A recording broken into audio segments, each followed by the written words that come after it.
Assalamualaikum warahmatullahi wabarakatuh. Yang terhormat kepada Bapak Aditya Prayogi selaku dosen pengampu mata kuliah Sejarah Peradaban Islam. Sebelumnya perkenalkan, nama saya Lailatul Mahdiah dengan NIM 2120218 dari kelas Sejarah Peradaban Islam kelas F. Di sini saya akan memaparkan materi mengenai periode pertengahan, sejarah dan dinamika tiga kerajaan besar Islam. Yang pertama yaitu Kerajaan Safawi, yang kedua dinasti Fatimiyah, dan yang terakhir Kerajaan Mughal.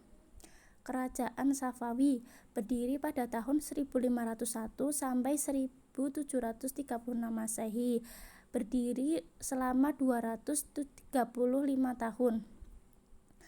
Latar belakang berdirinya Kerajaan Safawi karena munculnya gerakan keagamaan Tarekat Safawiyah pada tahun 1301 sampai 1447 Masehi yang pertama kali dipimpin oleh Safi al-Din dengan bercorakan aliran Syiah.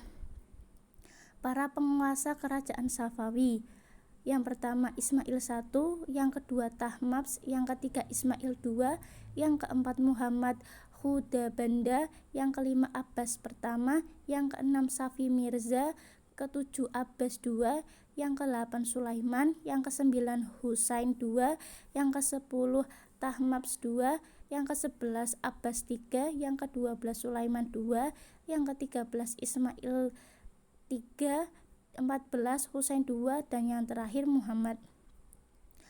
Puncak kejayaan Kerajaan Safawi diraih pada masa kekuasaan Abbas,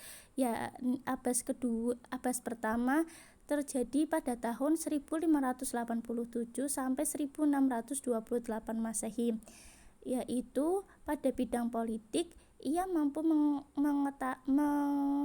mengatasi berbagai masalah dalam negeri yang mengganggu stabilitas negara. Dan yang kedua, berhasil merebut wilayah yang sebelumnya sudah direbut oleh raja sebelumnya. Yang ketiga, pada tahun 1598 Masehi berhasil menyerang dan menaklukkan Herat, daerah Mark dan Balkh, dan juga merebut wilayah Turki Utsmani. Yang keempat, pada tahun 1602 Masehi, pasukan Abbas pertama berhasil merebut Tabriz, Sirwan, dan Baghdad dari kekuasaan Sultan Muhammad II pada saat itu masih dipimpin oleh Turki Utsmani. Kemudian kemajuan Kerajaan Safawi. Yang pertama pada bidang ekonomi, yaitu jalur perdagangan dari barat sampai timur dikuasai dan juga hasil pertanian meningkat. Yang kedua pada bidang pendidikan, berhasil membangun lembaga Syiah yaitu sekolah tinggi dan biaya ditanggung oleh pemerintah. Melahirkan pusat kajian ilmu Najm dan Mayat, melahirkan dua aliran filsafat yaitu Al-Farawa dan Suhrawardi pada abad ke-12. Kemudian kemajuan juga terjadi pada bidang seni, berhasil membangun 162 masjid, 48 perguruan, dan 273 pemandian umum, berhasil mengembangkan seni lukis Timuriyah. Kemunduran Kerajaan Safawi dikarenakan berbagai hal. Yang pertama, adanya konflik yang berkepanjangan dengan Kerajaan Utsmani. Berdirinya Kerajaan Safawi yang bermadhab Syiah merupakan ancaman bagi Kerajaan Utsmani, sehingga tidak pernah ada perdamaian antara dua kerajaan tersebut. Yang kedua, terjadi dekadensi moral yang melanda sebagian pemimpin Kerajaan Safawi yang juga ikut mempercepat proses kehancuran kerajaan ini. Raja Sulaiman yang pecandu narkotik dan menyenangi kehidupan malam selama 7 tahun tidak pernah sekalipun menyempatkan diri menangani pemerintahan. Begitu pula dengan Sultan Husain. Yang ketiga, pasukan Hulam, yaitu budak-budak yang dibentuk Abbas pertama, ternyata tidak memiliki semangat perjuangan yang tinggi seperti semangat Qizilbash. Hal ini dikarenakan mereka tidak memiliki ketahanan mental karena tidak dipersiapkan secara terlatih dan tidak memiliki bekal rohani. Kemerosotan aspek kemiliteran ini sangat besar pengaruhnya terhadap lenyapnya ketahanan dan pertahanan Kerajaan Safawi. Yang terakhir yaitu seringnya terjadi konflik intern dalam bentuk perebutan kekuasaan di kalangan keluarga istana. Lanjut pada materi yang kedua yaitu dinasti Fatimiyah yang berdiri pada tahun 297 sampai 567 Hijriah atau 909 sampai 1160 Masehi. Latar belakangnya yaitu didirikan di Tunisia tahun 909 Masehi setelah mengalahkan dinasti Aghlabiyah beraliran Syiah Islamiyah yang dipimpin oleh Said bin Husain. Kemudian para penguasa dinasti Fatimiyah yaitu ada 14. Yang pertama Al-Mahdi, yang kedua Al-Qaim, yang ketiga Al-Mansur, yang keempat Al-Mu'iz, yang kelima Al-Aziz, keenam Al-Hakim, 7 Al-Zahir, 8 Al-Muntanshir, 9 Al-Musta'il, 10 Al-Amir, 11 Al-Hafid, 12 Al-Zafir, 13 Al-Faiz, dan yang terakhir Al-Adid. Kemajuan pada masa dinasti Fatimiyah yaitu wilayah kekuasaannya mencakup seluruh Afrika Utara. Mesir pun termasuk kekuasaan pada masa dinasti Fatimiyah.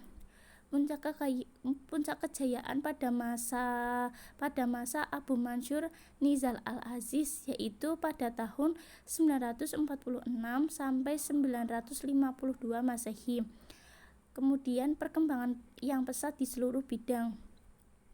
Kemunduran dinasti Fatimiyah. Kemunduran dinasti Fatimiyah dimulai dari masa pemerintahan Al-Hakim yang membuat kebijakan kontroversial dalam bidang agama dan terus merosot pasca pemerintahan Al-Zahir dan musnah atau hancur pada masa Al-Adid.